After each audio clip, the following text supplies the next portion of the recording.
Bonjour et bienvenue dans cette chronique avec la géopolitique des chrétiens d'Orient et à quelques jours de Pâques, de la semaine sainte qui commence donc, destination la Terre Sainte, avec notamment le père Olivier Thomas Venard qui vient de publier un livre chez Grasset, Il nous reste la foi, la thèse développée par le père Venard, le manque de religion est au cœur des conflits en Terre Sainte.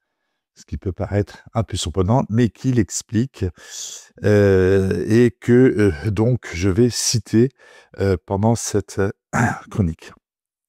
Je crois et je parlerai, c'est dans le psaume 115, dit le psalmiste, donc repris par l'apôtre Paul aux Corinthiens, dans la deuxième épître aux Corinthiens, chapitre 4, verset 13 et suivant.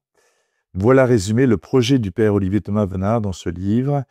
Théologien et linguiste, il dirige pour l'école biblique et archéologique française le programme Bible et en ses traditions, origine d'une riche Bible en ligne. Il habite Jérusalem depuis 25 ans, c'est un dominicain, il fréquente des juifs et des arabes, chrétiens et musulmans. Ses rencontres nourrissent sa foi et sa parole dans ce livre singulier dans lequel il n'a pas peur de développer l'idée que les conflits qui entachent la Terre Sainte viennent donc d'un manque de religion. Si l'on a vraiment avec Dieu une relation non idolâtrique, dit-il, si on ne le réduit pas aux idées qu'on s'est faites de lui, il peut nous rassembler. Mettre Dieu au centre permet même, selon lui, d'éviter d'exercer des souverainetés qui oppriment les autres. Une raison d'espérer n'est-il pas plus fort que nous, ce besoin, plutôt que de le détester, a priori, d'aimer son prochain. À échelle seulement humaine, les uns ont toutes les raisons de vouloir écraser les autres et réciproquement. Alors, on pourrait se poser la question, effectivement, lui poser la question, les analyses sur le conflit israélo-arabe font-elles trop de place, ou pas assez, à Dieu? Réponse du père Venard, je dirais qu'elles ne lui font presque aucune place. Quand elle parle des religions, c'est en les réduisant à des systèmes de croyances, de rites et d'observances contrôlés, et le plus souvent en oubliant l'expérience même de la foi, de l'espérance et de la charité.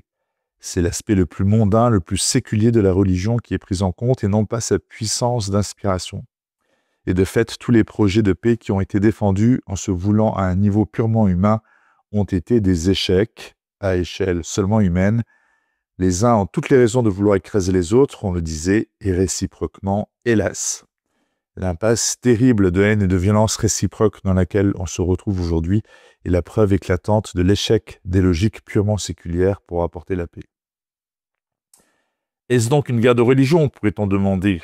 Pour une part, oui, répond le père Venard. Deux extrémismes différents sont en train de défigurer le visage de la Terre Sainte. Et là, il cite Saint Jean-Paul II, qui disait cela en décembre 2001 déjà.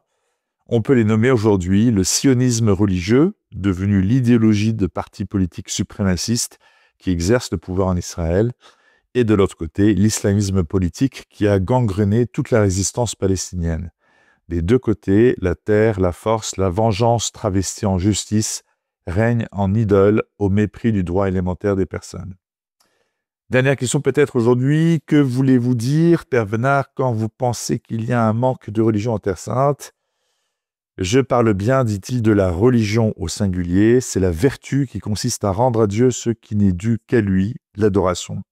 Les religions organisées, dans ce qu'elles ont de meilleur, mettent en œuvre l'impératif de distinguer l'absolu et le relatif. Si l'on a vraiment avec Dieu une relation non idolâtrique, si l'on ne le réduit pas aux idées qu'on s'est faites de lui, il peut nous rassembler, car lui seul est absolu, ainsi que l'être humain créé à son image, et tout le reste est relatif et peut faire l'objet de compromis.